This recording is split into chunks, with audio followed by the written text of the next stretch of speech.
जी हाँ, बॉलीवुड के field nepo product जिनके बाप दादा इंडस्ट्री में राज करने के बाद भी अपने बच्चों का करियर बनाने में नाकामयाब रहे। तो चलिए सबसे पहले बात करते हैं नेपोटिज्म के सबसे खराब प्रोडक्ट के बारे में, जिनका नाम है हमारी बहन अनन्या पांडे, जिन्हें इंडस्ट्री का स्ट्रगल क्वीन कहा जाता है। वेल, इनका स्ट्रगल जहाँ से शुरू होता है वहीं पर इनका स्ट्रगल खत्म हो जाता है। ये अपनी फिल्मों के लिए इतनी मेहनत करती हैं जितना कि आप करते हैं एक गिलास पानी पीने में। वेल, इन्होंने फिल्म इंडस्ट्री में स्टूडेंट ऑफ द ईयर 2 से दस्तक दी थी। वेल, हालांकि ये कोई ड्रीम डेब्यू नहीं था, क्योंकि इन्होंने अपनी कमाल की एक्टिंग से सबको ये बता दिया था कि भाई मैंने तुम्हारे पैसे बर्बाद कर दिए। इनकी एक्टिंग पर लोगों को इतना भरोसा था कि लाइगर जैसी 200 करोड़ वाली बजट की फिल्म जिसमें विजय देवरकोंडा थे तब भी लोग देखने नहीं आए, क्योंकि इसमें अनन्या पांडे करण जौहर का वो नायाब हीरा है जो अभी तक चमका ही नहीं। तो चलिए अब अनन्या पांडे के बाद बात करते हैं सोनम कपूर की, जो फिल्मों के लिए बनी ही नहीं है, लेकिन फिर भी अपना समय बर्बाद करती हुई दिख जाती है। क्योंकि सोनम कपूर एक नेपो किड है, इसीलिए उन्हें पहला ही मौका मिला इंडस्ट्री के लेजेंड संजय लीला भंसाली के साथ काम करने का,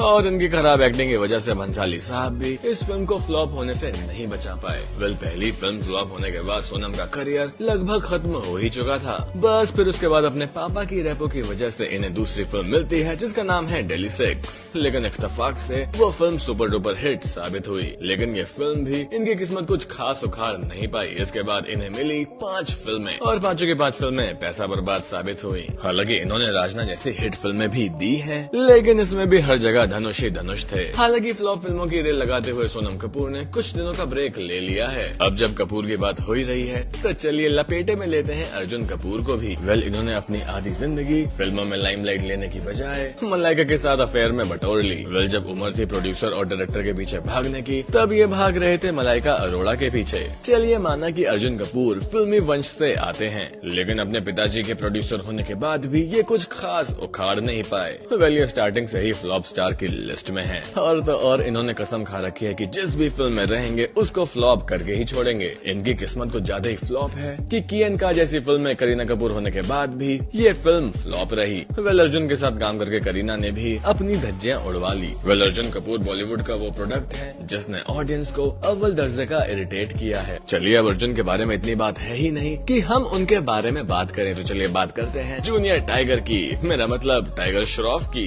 जिन्हें एक्टिंग के नाम पर सिर्फ हाथ पैर ही हिलाना आता है। सबकी आती नहीं और इनकी जाती नहीं, इसकी जगह होना चाहिए था सबको चलो थोड़ी बहुत तो आती है, लेकिन इन्हें बिल्कुल भी नहीं आती। इनके करियर की पहली फिल्म जिसमें इन्होंने हीरो वाले काम ही नहीं किए थे। एक्टिंग को छोड़ के इन्होंने डांस, एक्शन, बकवास सारी चीजें कर डाली थी। फिर इसके बाद इनकी बागी आई, जिसमें इन्होंने एक्टिंग का सारा भार श्रद्धा कपूर पर डाल दिया, और पूरी की पूरी फिल्म में खुद बस उछलते और कूदते और स्टंट करते हुए नजर आए। वेल, जूनियर श्रॉफ के पापा भले कितने बड़े स्टार हों, लेकिन इनके पास अगर डांस और मार्शल आर्ट का